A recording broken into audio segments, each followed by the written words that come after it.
Hello students.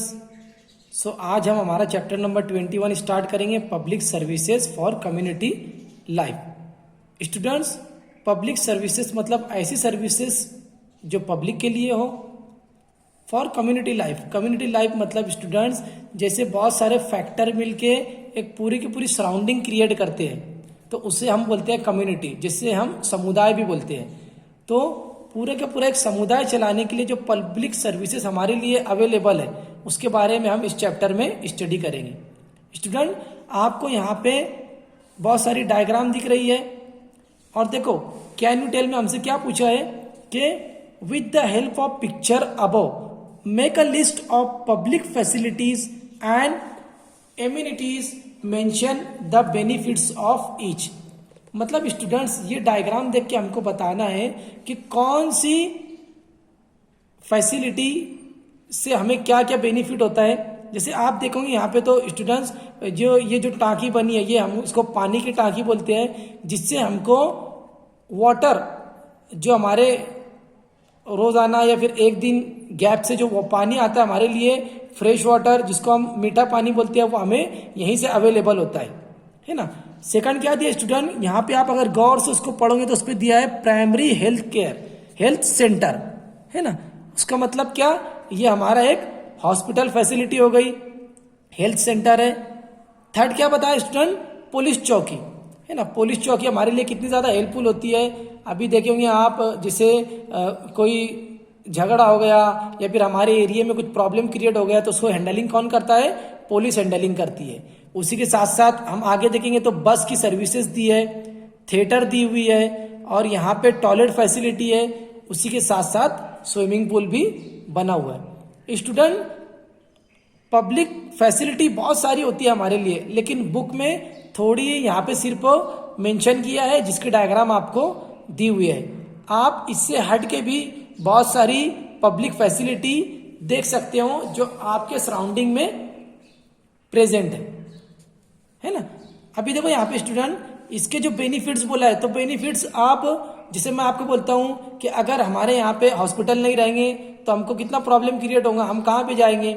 ऐसे ही अगर toilet facility नहीं रही, तो अभी के टाइम में घर घर में टॉयलेट है, लेकिन पहले के टाइम में ऐसा नहीं था, है ना। तो हमको जो पब्लिक के लिए टॉयलेट बनी हुई रहती थी, सबको वहीं पर जाना पड़ता था। ऐसे ही थिएटर की फैसिलिटी है, बस फैसिलिटी है, तो इनका बहुत बेनिफिट हमारी डेली लाइफ में होता है ना। उसके बाद सेकंड क्वेश्चन क्या पूछा है, देखो student, what difficulty would we face in absence of this facility. मतलब इनमें से अगर कौन सी फैसिलिटी हमारे लिए नहीं रहेंगी तो हमको क्या क्या डिफिकल्टी होंगी।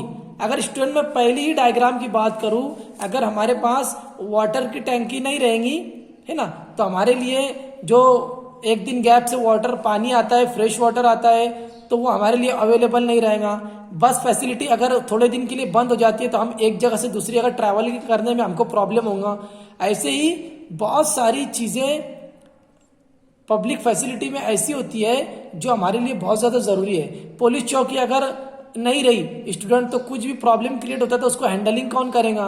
कहीं पे चोरी होती है, कहीं पे कुछ प्रॉब्लम क्रिएट हुआ, तो पूरा हैंडलिंग कौन करता है, पुलिस करती है। और अगर पुलिस नहीं रहेगी तो हमारे लिए बहुत ज्यादा प्रॉब्लम हो सकता है। तो स्टूडेंट्स, जितनी भी पब्लिक फैसिलिटी होती है, उनका सबका अपनी जगह कुछ ना कुछ बेनिफिट होता है। कोई पब्लिक फैसिलिटी ऐसी नहीं है जिसका कोई बेनिफिट नहीं है। हर पब्लिक फैसिलिटी का कुछ ना कुछ बेनिफिट होता है ना। आप आपके सराउंडिंग में ऑब्जर्व करके उसको एक बार सोचना चाहिए कि ये पब्लिक फैसिलिटी जो हमारे लिए आई है, ये एक्चुअल में क्यों है, इसका क्या बेनिफिट है, और अगर ये पब्लिक फैसिलिटी हमारे लिए नहीं रही तो हमको क्या क्या प्रॉब्लम क्रिएट हो सकता है। जैसे आप इसकी एग्जांपल ऐसे ले लो, सुबह सुबह में आपके घर पे जो आपकी गली में या फिर आपके घर के पास कचरा उठाने वाले आते हैं, वो एक या दो दिन अगर कचरा उठाने वाले नहीं आते तो हमारे घर के पास कितना कचरा हो जाता है ना। तो स्टूडेंट, जितनी भी पब्लिक फैसिलिटी है वो हमारे लिए बहुत ज्यादा इंपॉर्टेंट और बहुत ज्यादा बेनिफिशियल है। अगर वो पब्लिक फैसिलिटी हमको नहीं मिली तो उससे बहुत ज्यादा प्रॉब्लम क्रिएट हो सकता है। देखो आगे क्या बोला है, in a home we live with our family, our life outside the home is our public life. मतलब हमारे घर के बाहर जब हम देखते हैं तो जितनी भी लाइफ रहेंगी वो पब्लिक लाइफ रहेंगी। आप कहीं पे बैंक में जा रहे हो, आप पुलिस चौकी में जा रहे हो, तो वो तो आपके फैमिली मेंबर नहीं है, तो वो लाइफ कौन सी होगी, वो आपकी पब्लिक लाइफ रहेगी।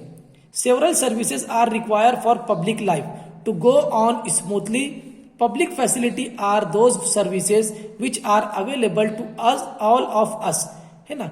पब्लिक फैसिलिटी मतलब ऐसी फैसिलिटी जो सबके लिए अवेलेबल हो, है ना स्टूडेंट। आगे क्या बोला है, we use several such services like transport, school and hospitals. Public services are equally available to all and are meant for everybody, we must use them responsibly.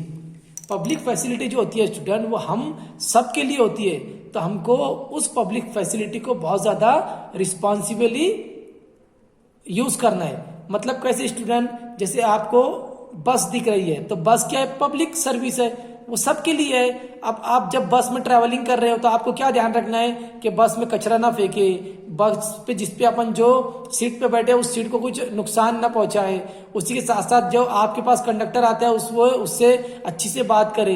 तो ये सब चीजें किसके अंदर आती है स्टूडेंट, कि हमको पब्लिक सर्विसेज को बहुत अच्छी से और रिस्पॉन्सिबिली उसको यूज करना है ना। आगे क्या बोला स्टूडेंट, देखो local government and local services, है ना। अभी देखो यहाँ पे लोकल गवर्नमेंट और लोकल सर्विसेज में क्या दिया है, वी लाइव इन सिटीज और विलेज, है ना। कोई जो है वो सिटी में रहता है, कोई विलेज में रहता है ना। जैसे हम मालेगांव सिटी में रहते हैं, ऐसे ही कोई विलेज में रहता है ना। तो उसके बारे में बताया है, the population of city is large whereas in village. मतलब अगर आप सिटी की पॉपुलेशन विलेज से कंपेयर करोगे तो सिटी की पॉपुलेशन बहुत ज्यादा होती है as compare to village. It is quite small. In cities there are factories, markets and great chance for employment. अगर आप सिटीज में देखोगे तो सिटी में जो होता है वो बहुत ज्यादा एम्प्लॉयमेंट, मतलब बहुत जॉब अवेलेबल होती है इजीली, फैक्ट्रीज होती है, मार्केट होते हैं, बड़े बड़े मॉल होते हैं, थिएटर्स होती है। लेकिन विलेज में ये सब फैसिलिटीज बहुत कम होती है या फिर नहीं होती है। Cities have public services on a large scale. Cities के अंदर जो पब्लिक सर्विस होती है वो बहुत लार्ज स्केल में होती है, बहुत ज्यादा होती है। आगे क्या बोला है, the administration of a place be it a city और a village is run by government in that place, it is known as local government. मतलब आप सिटी में रहो चाहे आप विलेज में रहो, उसका पूरा का पूरा हैंडलिंग जो रहेगा वो कौन करेगी, गवर्नमेंट। और उस गवर्नमेंट को हम क्या बोलेंगे स्टूडेंट, लोकल गवर्नमेंट, है ना। आपको ये ध्यान में रखना है कि एडमिनिस्ट्रेशन चाहे सिटी का हो या विलेज का हो, उसकी हैंडलिंग जो होती है, उसको रन जो करता है वो कौन रन करता है, गवर्नमेंट। और उसको क्या बोलेंगे हम, local government. A gram panchayat run by administration of village. Student आपको डिफरेंस याद रखना है, बहुत जरूरी है कि जो विलेज होता है वो किसके अंडर में आता है, वो आता है ग्राम पंचायत के अंडर में। आगे क्या बोला है, a municipality runs the administration of town. जैसे विलेज को ग्राम पंचायत हैंडलिंग कर रही थी, उसी तरीके से टाउन को कौन हैंडलिंग करता है, म्युनिसिपैलिटी। आगे क्या बोला student, for big cities there is a municipal corporation, है ना। और जो बड़े सिटी होते हैं उनको कौन हैंडल करता है, municipal corporation. Which of this governing bodies operate in your city, town और विलेज। अब जैसे स्टूडेंट हम कहाँ पे रहते हैं, हम मालेगांव में रहते हैं, तो मालेगांव क्या है, मालेगांव सिटी है। तो मालेगांव का हैंडलिंग कौन करेगा, मालेगांव कौन रन करेगा, मालेगांव रन होगा बाय म्युनिसिपल कॉर्पोरेशन, है ना। जैसे आप कोई विलेज में जाएंगे तो विलेज किसके अंडर में आएगा, ग्राम पंचायत। किसी टाउन में जाएंगे तो टाउन आएगा म्युनिसिपैलिटी के अंडर में। हम मालेगांव सिटी में रहते हैं तो हम आएंगे म्युनिसिपल कॉर्पोरेशन के अंडर में, है ना स्टूडेंट। चलिए पेज पलटाते हैं आप, नेक्स्ट पेज पे क्या बोला है, आप यहाँ पे देखो डू यू नो के पार्ट में बताया है कि ईच विलेज हैज अ ग्राम पंचायत, है ना। अभी एकदम सिंपल थिंग है स्टूडेंट, अगर कोई विलेज रहेगा तो वहां पे ग्राम पंचायत रहेंगी, है ना, क्योंकि विलेज किसके अंडर में काम करता है, या फिर विलेज किसके अंडर में हैंडलिंग होता है, ग्राम पंचायत के अंडर में, है ना। आगे क्या बोला है, Maharashtra state was formed on 1 मई 1960, है ना। हमारा जो महाराष्ट्र है स्टूडेंट वो कब बना था? वो बना था 1 मई 1960 को। At that time Maharashtra had 21,636 ग्राम पंचायत। उस टाइम पे हमारे महाराष्ट्र में इतनी ग्राम पंचायत थी।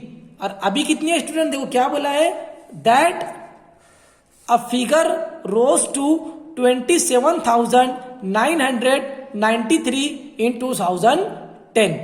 मतलब अभी तो नहीं बोलेंगे, 2010 में 2010 में ये जो नंबर था ये बढ़ गया था, 21,000 से 27,000 के पास चला गया था, है ना। आगे क्या बोला स्टूडेंट? टू फॉर्म अ ग्राम पंचायत, मतलब ग्राम पंचायत बनाने के लिए या फिर किसी एरिया को ग्राम पंचायत डिक्लेयर करने के लिए student, the population of a village must be at least 500। मतलब उस एरिया की, उस विलेज की पॉपुलेशन कम से कम 500 पीपल्स की होनी चाहिए, है ना। मतलब कम से कम उस विलेज में 500 लोग अगर रहते हैं तो उसको हम ग्राम पंचायत वहां पे मतलब हैंडलिंग के लिए ग्राम पंचायत एडजस्ट कर सकते हैं, मतलब वहां पे ग्राम पंचायत आएंगे, है ना। आगे क्या बोला है? If the population is less than that 2-3 such villages may together form a group gram panchayat. मतलब अगर पास पास में 2-3 विलेज है स्टूडेंट, लेकिन उनकी पॉपुलेशन बहुत कम है, तो हम क्या करेंगे? 2-3 विलेज को मिला देंगे। अगर उनकी पॉपुलेशन 500 आती है तो हम क्या करेंगे? वहां पे ग्राम पंचायत फिक्स कर देंगे। इस तरीके से स्टूडेंट क्या किया जाता है? ग्राम पंचायत को बनाया जाता है ना। कम से कम कितने पीपल लगेंगे उसके लिए? 500, है ना। 500 पीपल्स वहां पे होने चाहिए, तब वहां पे ग्राम पंचायत आती है ना। तो ठीक है स्टूडेंट, ये हमारा इस चैप्टर का फर्स्ट लेक्चर था। नेक्स्ट लेक्चर में हम इसके आगे का टॉपिक स्टार्ट करेंगे। Thank you.